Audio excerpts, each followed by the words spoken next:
Excellencies, ladies and gentlemen, when disaster strikes, the pain, the shock, and the damage is felt more than in one place and by more than one country. But also, the urgent response in times of need can come from many across the region. A terrible midday earthquake in Christchurch included among its victims 6 student nurses from Thailand. The recent disaster in Japan shook the world. The response came immediately with rescue teams from China, Korea, Indonesia, Thailand, and elsewhere, joining Japanese rescuers in the devastated coastal towns. Ladies and gentlemen, against common disasters and human pain, our region acts as one.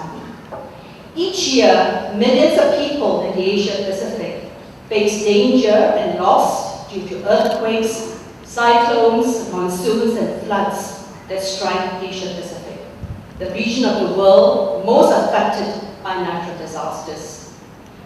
Preparation and timely warning before disasters strike are the critical keys to minimizing loss of life and property.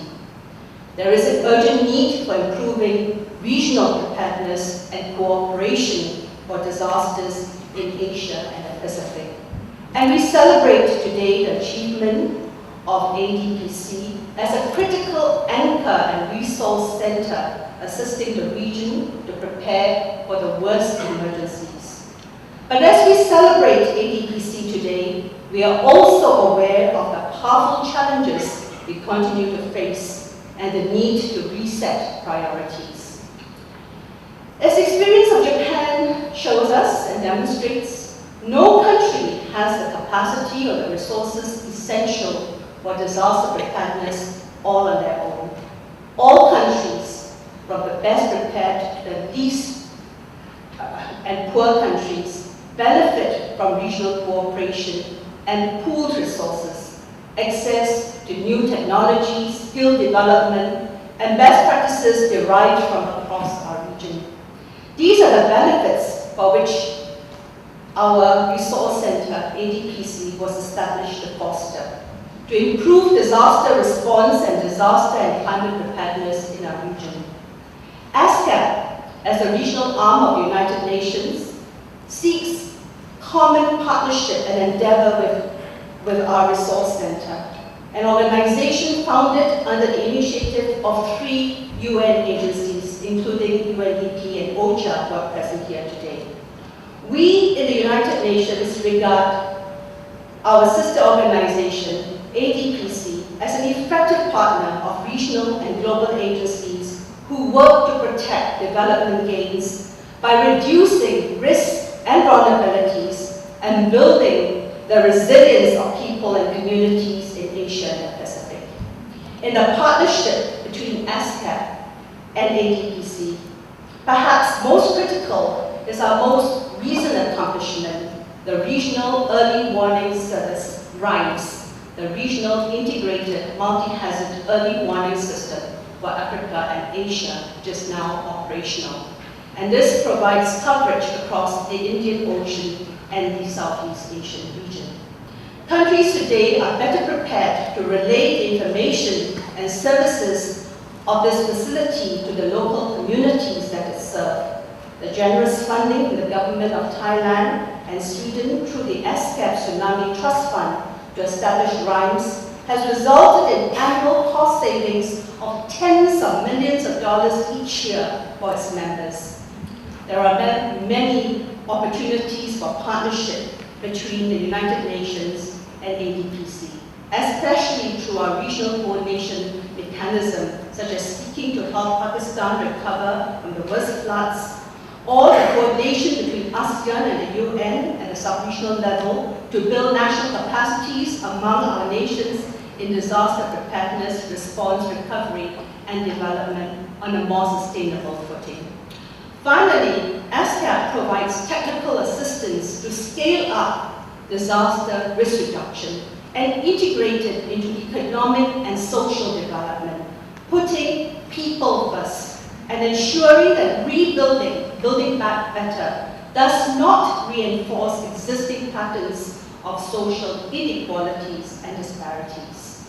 The JIS had expanded ASCAP Trust Fund for Tsunami, Disaster and Climate Preparedness in the Indian Ocean and Southeast Asian countries, provides seed money for disaster preparedness, last mile issues and community engagement for building the resilience needed across our region. A wealthy and well-prepared country like Japan only focuses the need for constant planning and preparedness for disaster. With climate change, this threat of natural disaster will only worsen for Asia's rapidly urbanizing areas and for the exposed island communities of the Pacific.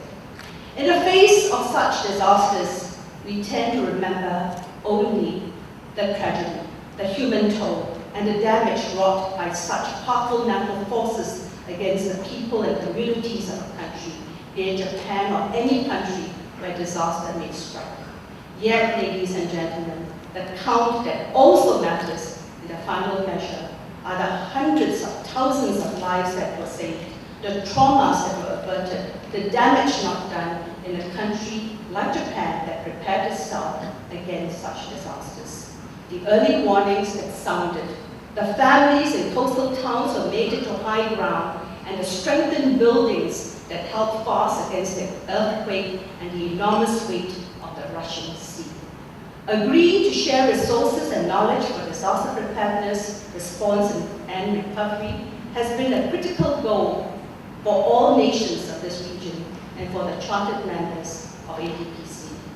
Japan's resilience in the face of adversity gives us the courage and the hope to reach this goal. I thank you.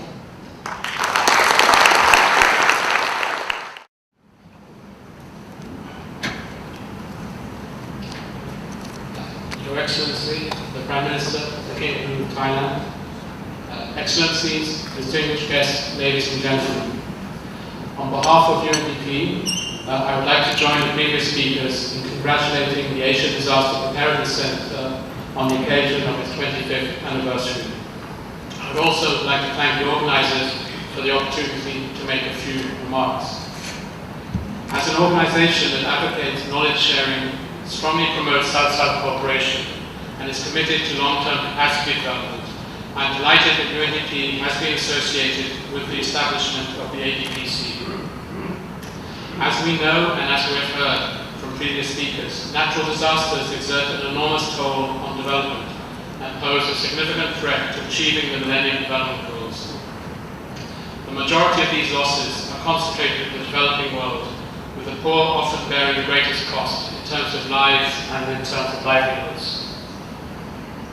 Today, 85% of the people exposed to earthquakes, tropical cyclones, floods and droughts live in countries having medium to low human development. The nearly 4,000 recorded disasters from 2000 to 2009 killed more than 780,000 people and affected more than 2 billion. Annual economic losses associated with disasters averaged $660 billion in the 90s, up from $214 billion in the 1980s. In 1997, the UN General Assembly mandated UNDP to conduct operational activities for natural disaster mitigation. Over the past 2.5 decades, OCHA has witnessed ADPC grow and engage with increasing confidence and leadership in disaster risk reduction in this region. This is indeed a significant accomplishment and very much in line with the aspirations of the families. Since its foundation in 1986, ADPC has provided disaster management training and implemented projects, programs, and disaster risk reduction management services. It has been instrumental in creating a broad network of partner agencies and professionals, providing technical support, building capacities, advocating for regional cooperation, and promoting disaster risk reduction among communities at risk. One of the reasons we've gathered here today is to attempt to chart priorities for disaster risk reduction in the region for the next decade, building upon and learning from our common experiences. On this, a couple of thoughts may be useful. Firstly, my office, OCHA, considers disaster preparedness to be one of the most essential elements of effective humanitarian response. The adoption of the Heyzer framework for action by 168 governments in 2005 was was a major step forward in our collective endeavour to make the world safer from natural hazards. Key for us is Pillar 5, which notes that being ready to act by strengthening disaster preparedness for effective response at all levels is key. Secondly, we, and when I say we, I mean the United Nations, need to keep in mind that the General Assembly has consistently stated that governments of disaster-affected countries are primarily responsible for responding to disasters in their countries. The quickest and most effective elements of response to a disaster are usually provided by the local and national authorities of the affected country. As events in Japan have tragically most recently shown us, the international system's assistance, whether bilateral or multilateral, often represents a relatively modest contribution to the assistance generated from within a country. So for Rocha, risk reduction through effective disaster response preparedness is about working primarily with disaster-affected governments and potentially affected communities, together with regional organisations and donors before a disaster strikes, and working out where our actions can best support local and national response. This is exactly what both ADPC and OCHA have been engaged in together, following their respective organisational mandates, with, as we have seen from the film, some very positive and tangible results. Thirdly, it is clear that the national preparedness challenges across countries in our region differ greatly in scale and in scope. Nevertheless, these challenges do present common opportunities for collaborative actions by, amongst others, OCHA and ADPC, and we look forward to exploring these opportunities further with ADPC. Finally, in the Asia-Pacific environment today, partnering with regional institutions like ADPC has indeed contributed immensely to collective efforts in reducing risk. I wish ADPC every success in its endeavours, and we confirm OCHA's continued support and partnership in those endeavours. Thank you very much.